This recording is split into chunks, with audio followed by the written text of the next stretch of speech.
Hola a todos, acá estoy nuevamente para exponer la segunda clase sobre el tema bovinos de leche y producción láctea, que iniciamos ya la clase anterior cuando vimos los aspectos relacionados al sector lácteo, fundamentalmente el argentino.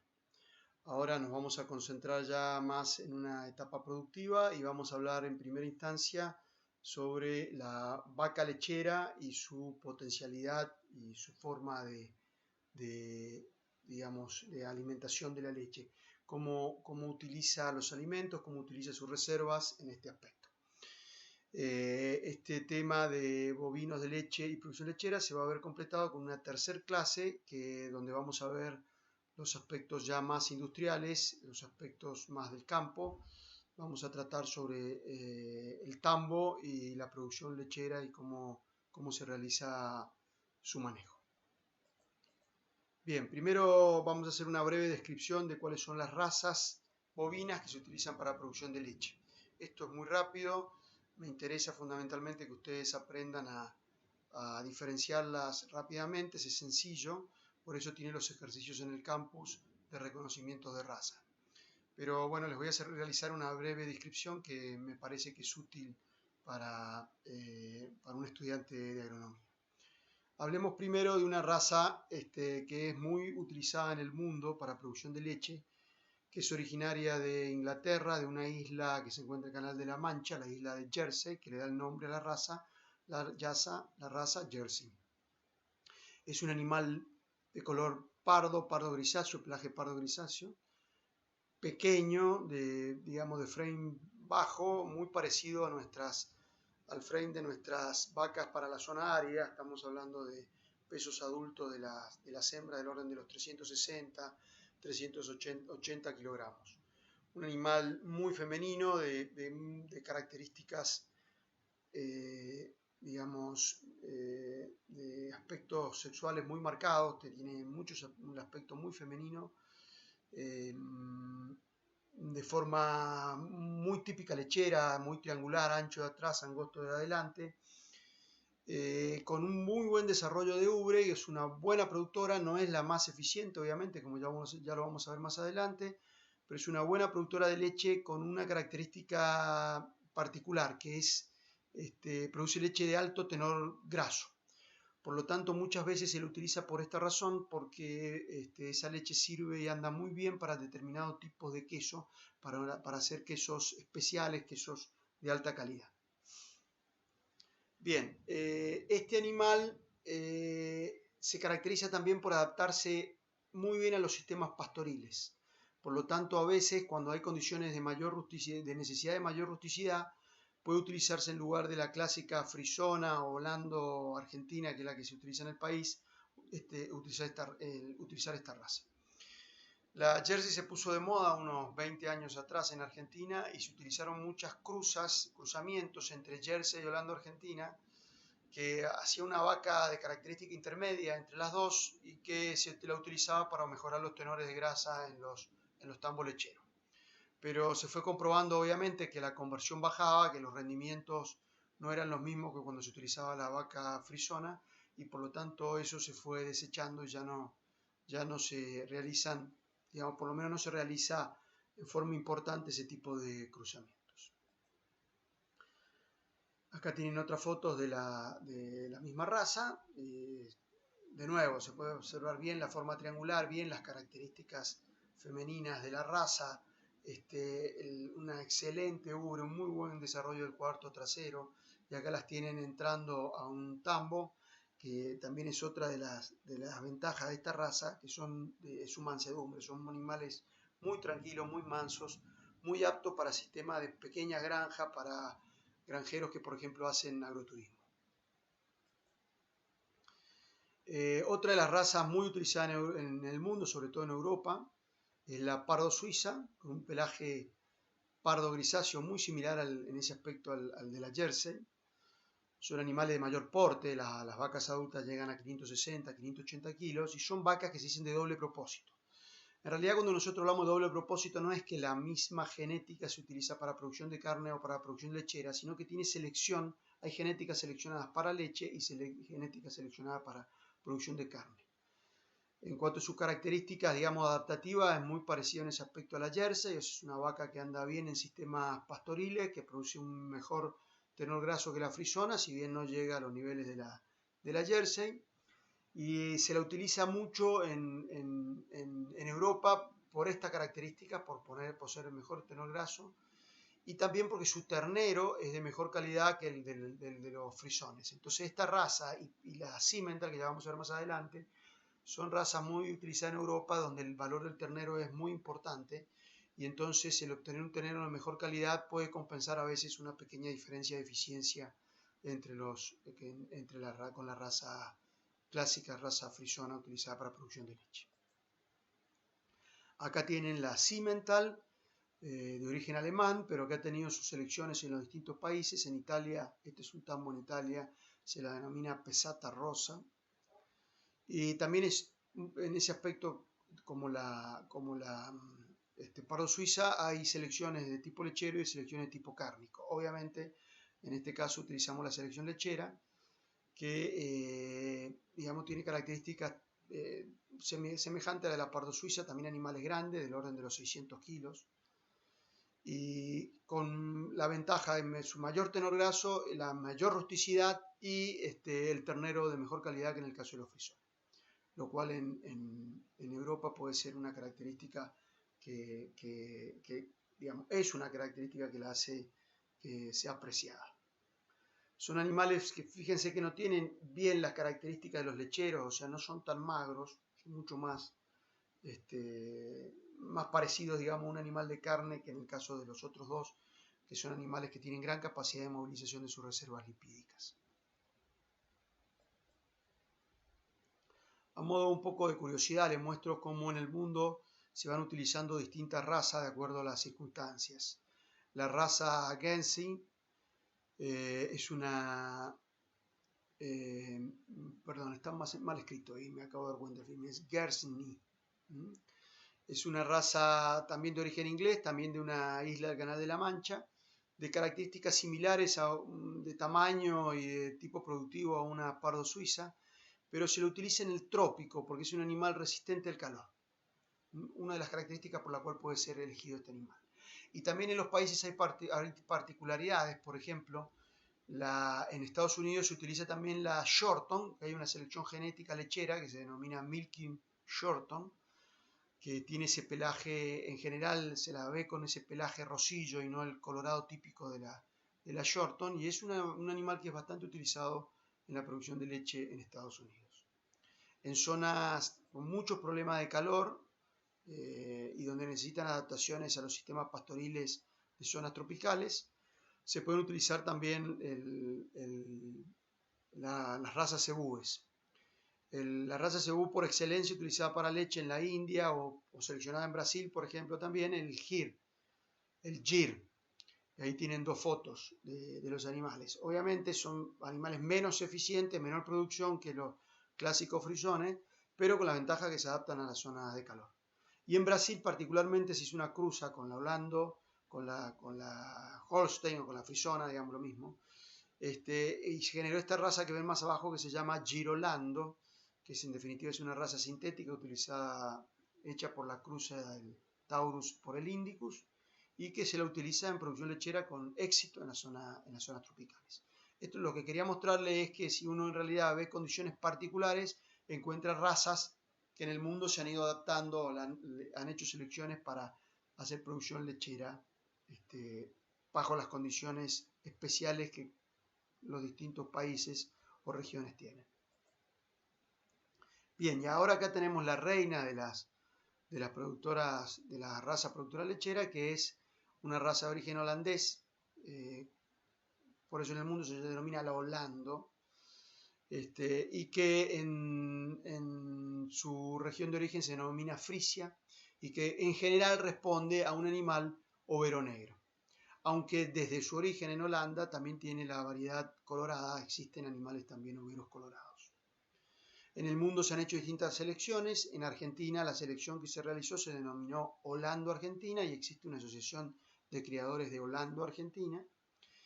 Y por ejemplo, en Estados Unidos se las denomina Holstein. En Europa en general se las conoce como frisones, por su origen, digamos, holandés, se la denomina la raza frisona. En Estados Unidos Holstein, en Argentina la conocemos como Holando-Argentina. Los europeos en general han seleccionado a estos animales más pequeños, de un poquito mayor rusticidad. En Estados Unidos se han elegido en cambio animales muy productivos que bajan su costo de mantenimiento y por lo tanto mejoran su conversión. Animales de alto tamaño, de gran porte, con vacas que en general rondan los 650, 700 kilos como vacas adultas. Y en Argentina se siguió esa línea y en general se ha utilizado para mejorar genética traída de Estados Unidos. Este animal responde, obviamente, es el rey de los animales productores de leche, el de mejor conversión, el más utilizado en los sistemas intensivos. Y cuando nosotros describamos las características de los animales lecheros, nos estaremos refiriendo a estos animales, a los frisones. Bien, se dice que los animales, si recuerdan, cuando hablamos de animales de carne, hablamos de que los animales de carne respondían en su forma general a un paralelepípedo. Un animal de tipo visto de perfil rectangular. En cambio, los animales lecheros responden a un perfil triangular y por eso se habla de las cuñas lecheras. Quiero aclararle algo, les voy a hablar de características fenotípicas de los animales lecheros, pero tengan en cuenta que hoy, digamos, con el nivel de registro que tienen los animales, lo que manda, digamos, la producción de leche. O sea, si yo quiero saber un animal es mejor o peor, tengo que ver sus registros de producción lechera y en general no se utiliza, digamos, la expresión fenotípica para seleccionar un animal, sino que se utiliza, obviamente, las características productivas registradas, ¿sí? Inclusive existen registros, asociaciones con registros genealógicos y demás, ¿sí? Bien, esas cuñas lecheras, volviendo otra vez a la descripción fenotípica del animal, porque es interesante verlo para decir, tiene buen aspecto, tiene un aspecto de un animal lechero. La primera cuña es, viendo el animal de costado, tiene que ser un animal triangular, entre las dos líneas que se forman cruz, dorso, lomo, grupa, la línea superior, y una línea inferior que va por el garrón, por el corvejón acá, y que es tangencial a la ubre, tangencial al vientre, y que en general no llega a tocar el encuentro, pero digamos, si trazo esa línea en un animal de carne tiende a ser paralela a la superior. En cambio, en un animal lechero tiende a formar ese triángulo. Eso es lo que se denomina la primer cuña lechera. Si miran la foto de un animal de exposición, en general se hace una trampita que es colocar las patas adelante más altas, de tal manera que el animal se tienda a ver más, tiende a tomar una posición más erguida y tener una forma más triangular. Visto el animal de frente, si llevo dos líneas que tocan las escápulas, los omóplatos del animal, ese animal en un animal de carne tiende a ser las dos líneas paralelas y en un animal lechero, obviamente es un animal angosto de hombros, tiende a ser digamos, una forma de decir, un angosto de hombros, es un animal que tiende a tomar una forma triangular, mientras que el de carne tiende a ser dos líneas paralelas. El animal lechero es un animal que tiende a formar esta segunda cuña lechera. Y visto el animal de arriba, acá podemos hacer una cuña, digamos, de las puntas de cadera hacia la cruz, o de las puntas de cadera pasando las dos líneas que pasan paralelas a las escápulas, tangenciales a las escápulas. El animal de arriba se tiene que ver ancho de atrás para sostener una buena ubre y angosto hacia adelante, constituyendo entonces así la tercer cuña lechera.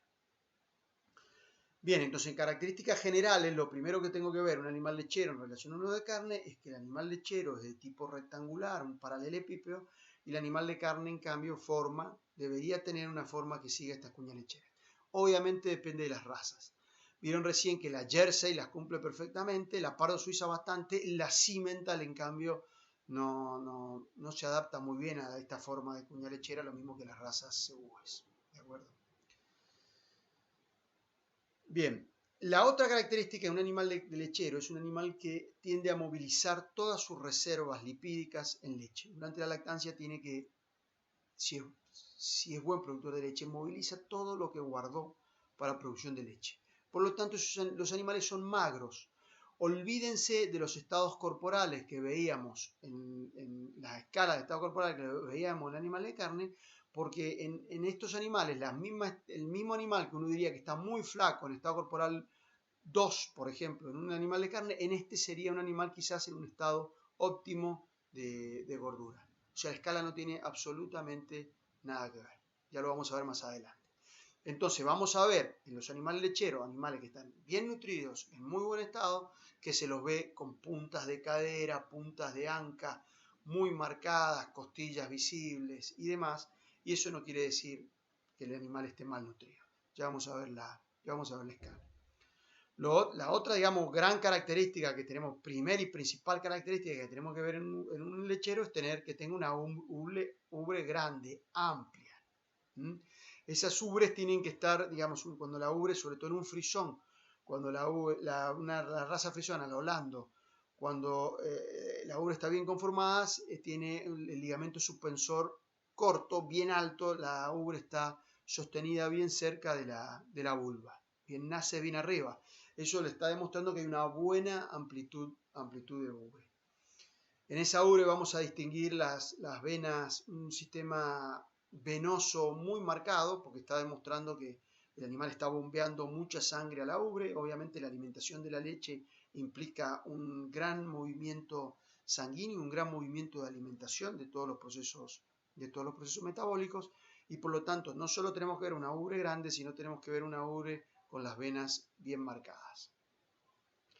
Esa ubre, obviamente, si tengo un registro lácteo, sé cuánta leche está produciendo esa vaca, pero, digamos, si observo una buena vaca lechera, cuando se termina la ordeña, se tiene que ver que la ubre se estrujó. O sea que esa ubre grande se debe a un gran contenido de tejido mamario que contiene leche y no se debe a también un tejido glandular mamario. Disculpen. Y no un tejido lipídico, digamos, no es una ubre grasa, sino que es una ubre que es grande porque tiene un tejido mamario muy amplio. De nuevo acá se observan las venas bien marcadas, y esta es otra característica importante, que es esas venas, digamos, salen del vientre hacia la ubre por un orificio que se denomina orificio mamario o orificio, acá está, perdón, voy a saltear una filmina, que es este que está acá, que se llama fuente de la leche o agujero mamario. Obviamente una ubre bien alimentada implica un gran flujo sanguíneo, implica una vena mamaria muy grande y un orificio mamario bien marcado. Acá tenemos otra vez la descripción de esa ubre, digamos, con todo su sistema de venas bien desarrollado. Otra cosa que tenemos que ver en una buena ubre es la posición de los pezones. Los pezones bien verticales y simétricos entre sí están dando a entender que la ubre está bien desarrollada, que no hay una atrofia mamaria, que no existe, digamos, algún cuarto, ya lo vamos a ver más adelante, algún cuarto mamario que haya podido tener mastito, alguna enfermedad que lo haya dañado. Y por lo tanto, si eso es así, la ubre tiene que tener los 4 pezones bien desarrollados, 4, porque a veces tiene pezones supernumerarios, y digamos, bien marcado y bien dirigido. Por ejemplo, acá vemos pezones en forma con forma indeseable porque son muy grandes, asimétricos. Esto demuestra probablemente que hay algunos cuartos mamarios que pueden haber estado dañados por una mastitis. Acá pueden ser que, por ejemplo, en este caso habla de los pezones muy separados en relación a los anteriores con relación a los posteriores. Está también mostrando una asimetría, ubres inclinadas, una base demasiado baja. Digamos, la ubre tiene que tener un animal que tiene la ubre sana y con buen desarrollo tiene que tener una ubre inserta en una posición bastante alta. Y fundamentalmente lo que se mira en los pezones es que su desarrollo sea parejo y que estén bien desarrollados y simétricos. Otra vez acá la filmina de la glándula mamaria. Y ahora entremos en la descripción un poco de cómo es por dentro, cómo es el funcionamiento de la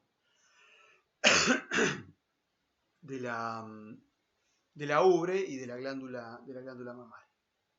Lo que primero tenemos que tener en cuenta es que la ubre, digamos en una vaca, está dividido en 4 cuartos. Estos 4 cuartos trabajan en forma prácticamente independiente, tienen si bien alguna conexión, en general se comportan como 4, digamos, glándulas productoras distintas. Están separados por una pared central y hay una membrana entre los cuartos que separa los 4 cuartos mamarios. En cada uno de esos cuartos mamarios voy a tener el desarrollo de la glándula mamaria, que ya vamos a ver la estructura, digamos, la estructura básica. Esa glándula mamaria descarga la leche en una cisterna, en una cavidad virtual que tenemos dentro de la ubre, que obviamente se expande con la leche y en los momentos de producción lechera se encuentra juntando leche que puede representar el 15, 20, 25% de la leche total de acuerdo al tamaño de la ubre que tenga el animal, y que tiene un esfínter, digamos, esfínter de la ubre que bloquea, digamos, la salida de la leche de esa cisterna o esa cavidad interna de cada uno de los cuartos. Luego aparece una cavidad pequeña que es la cavidad del pezón, y también aparece el esfínter del pezón que impide la salida de la leche que se encuentra en el pezón. Cuando el animal se relaja, estos esfínteres se relajan, digamos, y entonces permiten la salida de la leche. La mayor parte de la leche, digamos, la leche se fabrica en la glándula mamaria y la mayor parte de la leche se encuentra contenido dentro de la glándula mamaria. Y la unidad de esta glándula mamaria, que es esta especie digamos, piensen en un racimo de uva, digamos, cada uno de los granos, obviamente esto es mucho más pequeño que un racimo, estamos hablando de micrones. Esta unidad o unidad productora de la glándula se denomina acinus o acinio. El acinio se agrupa en racimos y cada uno de estos acinios tiene un pequeño conducto que se va uniendo y engrosando hasta terminar en un gran conducto galactóforo que es el que descarga sobre la cisterna de la ubre. Esta es una estructura del acinio, esa esfera o esa glándula, digamos, esa unidad productora de la glándula mamaria está recubierta por células productoras. Allí es donde se produce, digamos, donde es alimentado por el sistema sanguíneo y se produce la alimentación de la leche y se produce el crecimiento de esas células somáticas que se denominan las células corporales que se encuentran dentro de la glándula, y esas células crecen en determinado momento se produce la escisión de su ápice que se vuelca dentro de esa cavidad del acinio y que en definitiva va a constituir la parte, digamos, sólida de la leche. Va a formar los componentes de la leche. La regulación de la cantidad de leche que se va a producir dentro de la glándula es por una cuestión osmótica. Digamos, se produce lactosa y se vierte la lactosa dentro de la glándula y la lactosa, digamos, tiene una cantidad constante en la leche y se regula con la cantidad de agua que ingresa a la glándula. De esta manera, si la glándula tiene gran capacidad de producción de lactosa, más agua entrará para lograr la concentración que corresponde, del orden del 2%, y por lo tanto más leche producirá la vaca. Se vuelcan también ahí los contenidos proteicos, los contenidos grasos dentro de los acinios, y esos son un poco variables de acuerdo a la alimentación que tenga la vaca o las condiciones en las que se encuentre. De esta manera, por esta forma de elaboración de la leche dentro de la glándula, la composición de lactosa es una cosa muy constante y la composición de la grasa butirosa de la leche o del contenido proteico de la leche es variable de acuerdo a características de la alimentación del animal y obviamente en ese caso de la alimentación de la leche dentro de la glándula. Otra vez vemos el esquema de la ubre donde se destacan el sistema de venas y arterias para irrigarlo, y también tiene que haber hay un gran, digamos, muy desarrollado sistema linfático, porque en definitiva el sistema linfático es el que barre todos los residuos del metabolismo de la producción de la leche.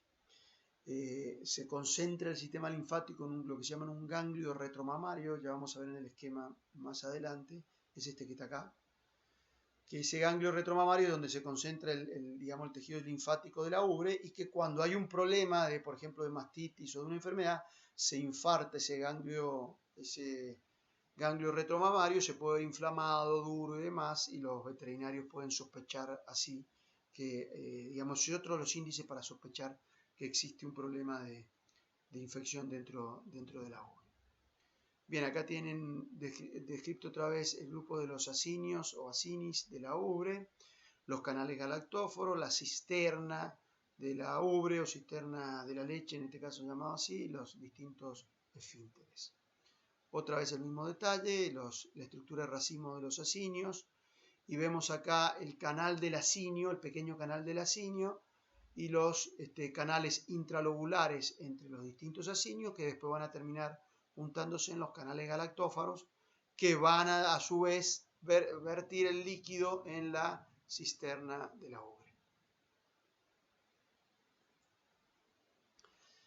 En algunos animales esta cisterna de la ubre es la que contiene la mayor cantidad del contenido de leche de la ubre. Por ejemplo, en algunas razas caprinas como la raza la Sane tiene muy desarrollado las glándulas, la glándula mamaria. En cambio, hay un gran desarrollo de cisterna de ubre y cisterna de pezón en la raza anglo-nubia. Me fui del tema. En las vacas esta leche contenida dentro de la cisterna es pequeña, y fundamentalmente la leche está contenida dentro de la glándula mamaria, por lo tanto hay que lograr que la glándula mamaria logre vertir, ya lo vamos a ver cómo es el mecanismo, logre vertir la leche en el momento del ordeño. Otra vez, a modo descriptivo, de las cosas que ya hablamos, les pido que en algún momento se detengan y con detalle en la filmina, en la diapositiva, observen, digamos, las distintas partes, y bueno, creo que va a quedar redondeado el tema. Bien, ahora tenemos que ver el mecanismo de salida de la leche. Y ya que conocemos la estructura, sabemos que, digamos, que gran parte de la leche se encuentra contenido dentro de la glándula mamaria y una porción dentro de la cisterna. El animal, cuando se acerca a su horario de ordeñe, su momento de ordeñe, entra al tambo o se acerca al ternero en la naturaleza, el animal tiene un estímulo, es lo mismo que cuando las madres escuchan a llorar a sus bebés, o cuando con el balido de los chivitos o con el de los terneros, ese estímulo provoca una reacción nerviosa. Por ejemplo, en este caso, cuando hablamos de un sistema de tambo intensivo, cuando el animal se acerca al momento del ordeñe y entra al tambo, se masajea la ubre, se produce un estímulo que llega a la hipófisis segrega la hormona oxitocina, también se llama oxitocina u oxitocina, lo mismo. Digamos, esa hormona viaja por la sangre y llega a la glándula mamaria, y en la glándula mamaria provoca la contracción del sistema muscular que tiene la ubre, y esa contracción del sistema muscular hace un efecto de que se estruje esos racimos que vimos que constituyen los acinios, y por lo tanto provoca la salida de la glándula, la salida de la leche de la glándula mamaria. Esa leche no podría salir de otra manera porque los canales galactóforos son tan pequeños que por una cuestión osmótica la leche no podría salir de los acinios, a menos que se provoque esa contracción que en definitiva regula la hormona hipofisiaria oxitocina. Esa oxitocina dura en sangre un tiempo, no más allá de 6 o 7 minutos, por lo tanto el tiempo que yo voy a disponer para ordeñar el animal es ese. Después se termina la oxitocina y entonces el animal no va a liberar la leche. Se dice en el campo, el animal escondió la leche. Por ejemplo, la presencia de adrenalina en sangre bloquea la producción de leche. Un perro que ladra, ustedes cuando van al tambo y hacen ruido, el animal no está acostumbrado a verlos, se producen bloqueos de producción de adrenalina, bloqueo de oxitocina, y entonces el animal cuando llega al tambo no se produce un estímulo adecuado durante el ordeñe, no tiene un estímulo adecuado, no libera la totalidad de su leche y se pierde leche durante la vida útil del animal. Por eso es muy importante el respetar rutinas en el tambo, porque el animal entonces por una cuestión de horario ya sabe y empieza a relajarse, se acerca al tambo, sabe que le toca el ordeñe, y cuando el animal llega al tambo recibe el estímulo del masajeo, de la limpieza de la ubre, y libera entonces, se produce una buena producción de oxitocina y se comprime la glándula y se produce un ordeño a fondo de los animales. Este mecanismo es clave tenerlo en cuenta para entender la importancia de la rutina y el respeto de los horarios y el respeto del trabajo que se va a hacer dentro de las salas de ordeño. Acá tienen una curva de salida de leche y como pueden estar, digamos, en el eje de las X tienen los minutos, como ven, produce más el animal, produce menos, el estímulo dura 6 minutos, se va produciendo una subida del caudal de salida dentro de la máquina ordeñadora, dentro digamos, cuando estoy ordeñando manualmente, y entonces cada vez el animal comprime más la glándula mamaria, se comprime más por la acción de la oxitocina, y se produce un aumento, un pico de aumento del caudal y después poco a poco este va disminuyendo hasta que evidentemente el caudal llega prácticamente asintóticamente, yo diría, a cero, y entonces se termina el ordeño. Si yo lo interrumpí antes, obviamente queda leche dentro de la glándula mamaria y esa leche que voy dejando dentro de la glándula es leche perdida en el día, digamos, se va perdiendo esa leche porque luego probablemente en el otro ordeño no lo voy a lograr obtener con el segundo ordeñe toda la leche que dejé de perder en el primero. Un aspecto que es interesante es que, digamos, a ver, las vacas normalmente se ordeñan 2 veces al día. Ya vamos a ver que puede ser 1, 2 o 3 veces por día o más inclusive. Pero lo que quiero dejar claro es que si digamos, yo tengo un distanciamiento entre un ordeño y el otro. Si el distanciamiento es pequeño entre los distintos ordeños, se va obteniendo mayores tenores de grasa. ¿Por qué? Simplemente porque la grasa es lo que, digamos, más queda retenido en un ordeño y se va liberando de a poco con la próxima producción de leche dentro de la glándula mamaria. Por lo tanto, si yo ordeño inmediatamente después que ordeñé el animal, a las pocas horas del ordeño voy a sacar poca leche, pero con un mayor tenor graso. Y esto puede tener un aspecto práctico, o sea, la leche producida finalmente, si mi distanciamiento de ordeño no es de 12 horas y tengo, por ejemplo, uno de 8 y otro de 14, la producción de grasa total va a ser la misma, pero la composición de la leche no va a ser la misma. En la que tuve un menor distanciamiento de ordeño voy a tener un mayor tenor graso. Y, por ejemplo, para ciertas elaboraciones de queso, le cuento un ejemplo, el queso parmesano, la leche de la mañana, que es cuando tuvo mayor distanciamiento de ordeñe entre el ordeñe de la noche y el de la mañana, se utiliza directamente así como sale para la fabricación de queso. En cambio, las leches ordeñadas a la tarde, que se obtienen con mayor tenor de grasa, se las descrema, se le saca una parte de la leche para lograr una composición adecuada para la fabricación de ese queso parmesano tan conocido y tan típico en el norte de Italia.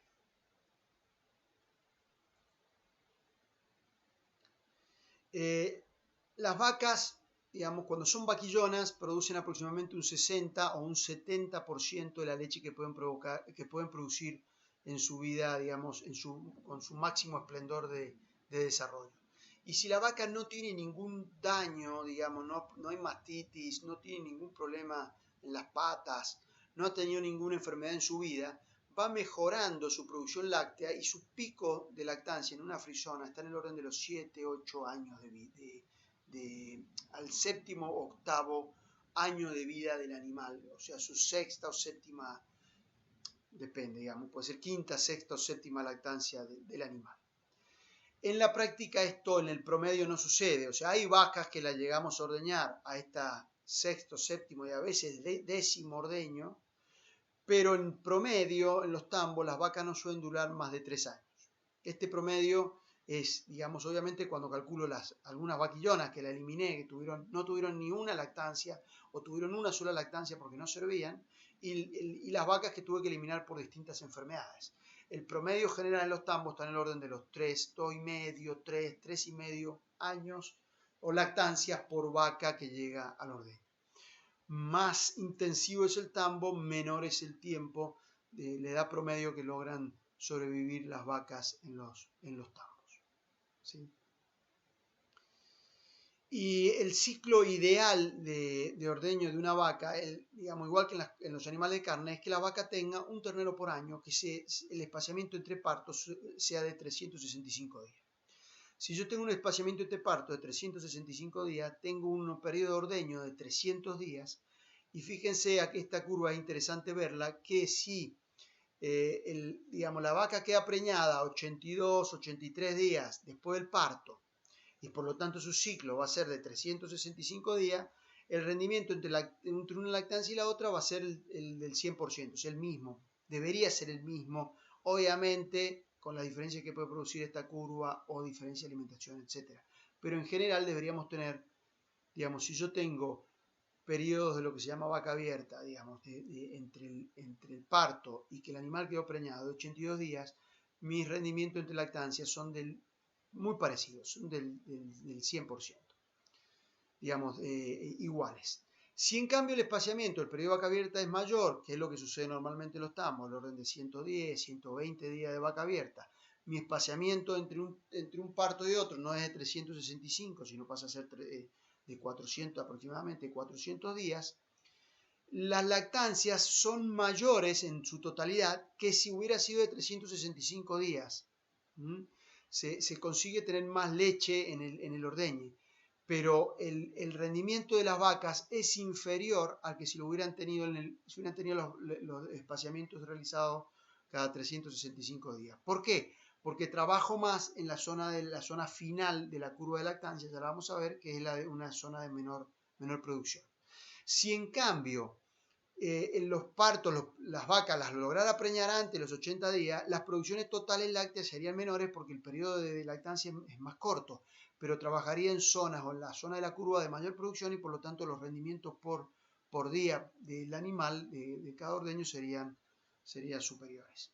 En definitiva, el equilibrio entre esto lo ideal es que tuvieran un parto por año las vacas cada 365 días, lo cual en la práctica, ya lo vamos a ver, es muy difícil de lograr, porque es muy difícil que las vacas queden en promedio preñadas 83 días después del parto. Normalmente se tarda más, sobre todo en los problemas cuando los tambos son muy intensivos, cuando las vacas tienen alto requerimiento nutritivo, porque entonces les cuesta traer el celo, les cuesta que esos celos sean fértiles.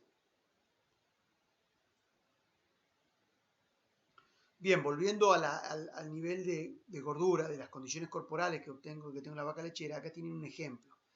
La idea es que se queden con una ligera idea de cuál es el estado corporal de una vaca lechera frisona y que tengan en cuenta que es muy distinto que el de un animal de carne, ¿sí? Acá ven una vaca que se considera con un buen balance, con un estado corporal de 3, un estado corporal de los animales prácticamente para ya empezar el ordeño, de los animales deberían estar con ese estado un poquitito superior, quizás 3,5. Una vaca que se ve con este estado es una vaca que está pasada de peso para lo que debería ser una óptima frisona, y esta vaca ya está en un estado corporal más bajo, se ha movilizado demasiada reserva en producción de leche. Si yo llegara a entrar con una vaca al ordeño con este estado corporal, con un estado corporal de 1,5 o 2, es una vaca que seguramente se va a ver afectada todo el ordeño, digamos, todo ese ciclo de ordeño futuro. Es un animal que está delgado, está pasado para un inicio de ordeño, que lo puedo llegar a ver si el animal es muy bueno luego de que comenzado el ordeño y ha pasado 2 o 3 meses de comenzar el ordeño. Ya lo vamos a ver con más detalle en la próxima clase. Pero quédense con esa idea, el animal, entonces la escala de estado corporal es muy distinta que la de carne, y el que ven acá, con todavía puntas de cadera y puntas de nalga visible, un animal en su aspecto general delgado, es un estado óptimo el que están viendo para un inicio de ordeño. Bien, ¿cuánto come una vaca lechera? Recuerdan que cuando hablamos de la vaca de cría decíamos que una vaca de cría estaba en los 10 kilos de materia seca por día de promedio. En su época de lactancia, cuando producía 5, 6 litros, 8 litros de leche para el ternero, llegaba a niveles de 14, 15 o 20 kilos de materia seca como mucho para la alimentación del ternero. En este caso tenemos animales mucho más grandes con respecto a lo que vimos sobre todo los de cría para la zona árida, que estamos hablando de animalitos de 400 kilos. Acá tenemos vacas que tienen un peso de 650, peso vivo de 650 700 kilogramos. Ese tamaño de animal con una vaca que, por ejemplo, ahí están observando el tenor de leche. A ver, no, perdón, no es el tenor de... perdón, el estado corporal. Estamos considerando una vaca que está en 700 kilos con un estado corporal de 3 y que no está ni ganando ni perdiendo peso, eso es lo que está indicando este programa de alimentación. Tiene una necesidad nutritiva muy superior a lo que vimos antes en los animales de carne. Esa vaca, no solo tenemos un animal más grande, 700 kilos, a pesar de que esté sin cambio de peso, sino que estamos considerando animales que, por ejemplo, en este caso producen 38 litros de leche. Pueden ser animales que producen 50 o 60 litros de leche. Y animales que producen 10 o 20, digamos, muy distinto de lo que estén produciendo. En un sistema intensivo, para que se vayan haciendo una idea, en un sistema intensivo de producción lechera, los animales en los tambos buenos están en el orden de promedios de 30-35 litros de leche por vaca en ordeño. Eso implica que hay muchas vacas que tengan 50-60 litros de leche por día y otras vacas que están al final de la lactancia con 15 o 20 litros. Pero en general voy a trabajar, digamos, los voy a clasificar a los animales en el ordeño por la cantidad de leche que producen y voy a formular la ración en función de una producción media de ese grupo. En este caso, de animales que están produciendo prácticamente 40 litros de leche por día, que son de 700 kilos, que van a producir una leche, estoy esperando, 3,7% de tenor graso, sin cambio de peso y que tienen un estado corporal sin cambio de peso, bien, está en un estado corporal de 3. Entonces, yo sé si recuerdan, le hice hacer algunos ejercicios en nutrición utilizando esta vieja tabla del clásico libro de Maynard, donde teníamos las necesidades de mantenimiento de las vacas lecheras de acuerdo al peso de las vacas. Por ejemplo, acá el peso sería de 700 kilogramos. No estaríamos hablando en este caso de un mantenimiento de gestación, sí estaríamos hablando de nutrientes necesarios por kilo de leche, o sea, multiplicarían lo que le dice la tabla acá para un tenor graso casi del 4%, las necesidades que tienen, por ejemplo, de energía metabólica por kilo de leche y multiplican por los kilos totales producidos por día. Si suman esto, le va a dar un cálculo más o menos de este tipo, le debería dar este valor del orden de los 65 megacalorías de energía metabolizable por día y una necesidad proteica del orden de los 4 kilogramos. Recuerden lo que habíamos visto con los animales de cría, que eran valores muchísimo más bajos, estábamos hablando del orden de las 20 megacalorías, 15, 20 megacalorías por día y necesidades proteicas del orden de los 600, 800 gramos, de acuerdo al momento de la gestación que el animal se encuentra, si estaba en lactancia o no estaba en lactancia.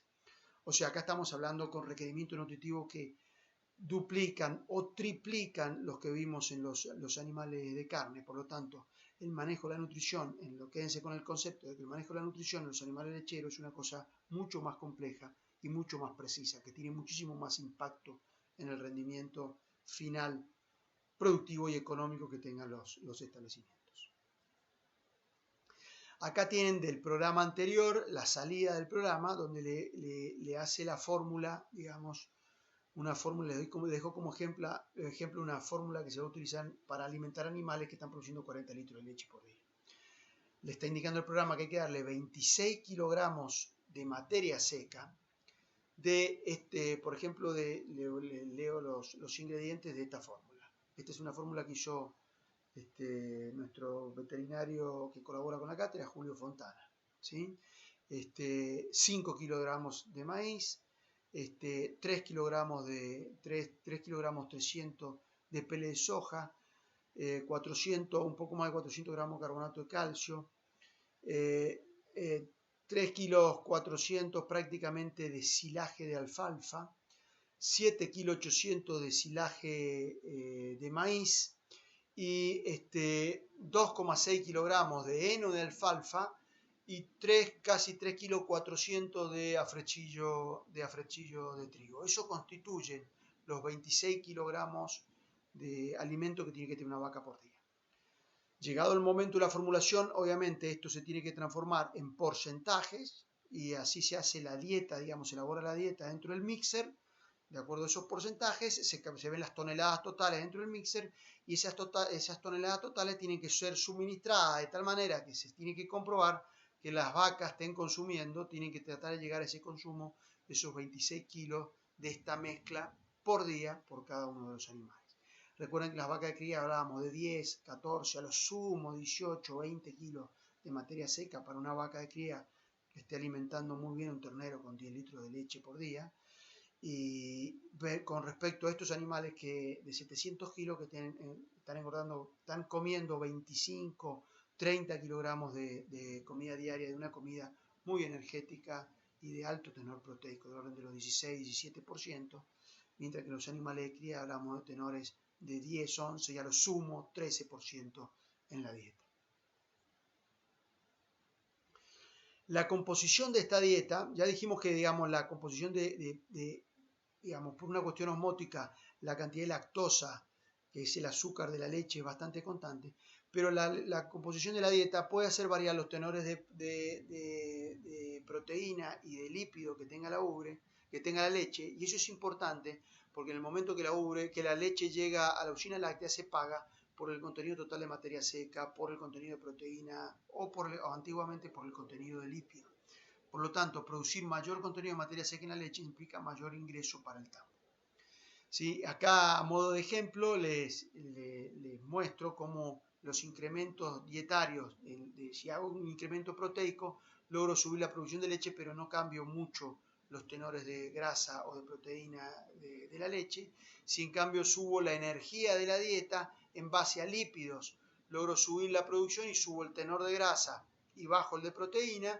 Y si lo hago en función de hidrato de carbono con la utilización de granos, como por ejemplo el clásico que es el grano de maíz, si bien logro producir el aumento de leche, sin embargo baja el tenor lipídico, o sea, tengo leches con menor tenor de grasa butirosa total y aumenta los porcentajes de proteína de la leche. Esto es a modo de ejemplo para que tengan una idea de que la alimentación del animal va a cambiar la alimentación en definitiva de la leche. Esto es para graficar cómo influye, cómo es la eficiencia de utilización del alimento por parte de los animales lecheros, y que si el alimento es utilizado directamente en la ubre, o sea, pasa directamente a la producción de leche, el animal logra una eficiencia del 60%, en la utilización de la energía del 60 al 65%.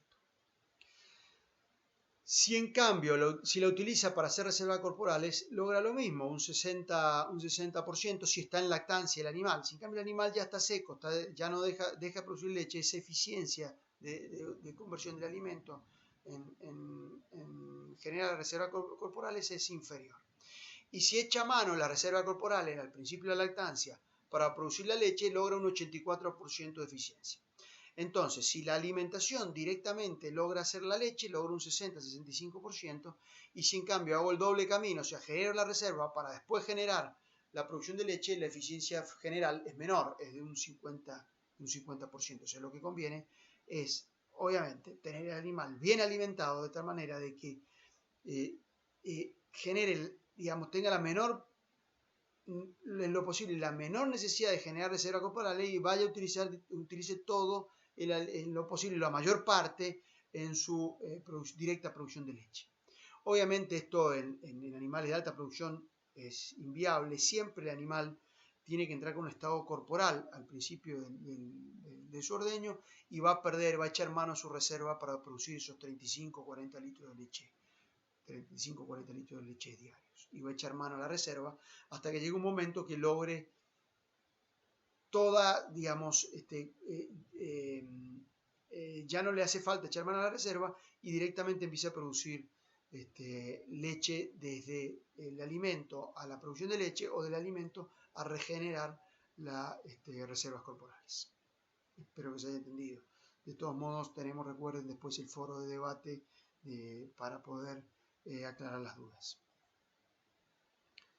Acá les muestro un gráfico de cómo varía la composición de la leche anualmente, y esto se ve que hay una variación en los meses estivales. Los tenores lipídicos y de grasa butirosa y de proteínas son más bajos, y en los meses invernales ese contenido de proteína y de grasa en la leche obtenida es superior. Esto se debe en gran parte a la temperatura. Ya vamos a ver cómo inclusive cambian las temperaturas, la producción total argentina durante el año, pero lo vimos ya en la clase pasada, pero también vemos cómo afecta los contenidos de leche en la ubre.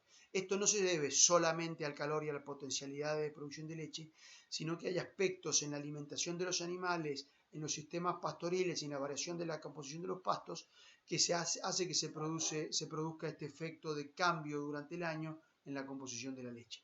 Como vemos, la grasa butirosa puede variar desde por ejemplo, promedio acá, de un 3,4% a un 3,7% durante el inicio del invierno. Bien, finalmente para este capítulo les dejo una serie de cuestionamientos que ustedes tienen que hacerse para ver si el haber observado y estudiado alguna de las diapositivas de este actual video les permite tener conocimiento, se sienten firmes para poder responder este cuestionamiento que les dejo en esta diapositiva. Recuerden que igual tenemos el foro y que vamos a tener una nueva clase para terminar de desarrollar el tema producción lechera, y que también vamos a tener el foro debate para que puedan redondear los conceptos. Muchas gracias por su atención.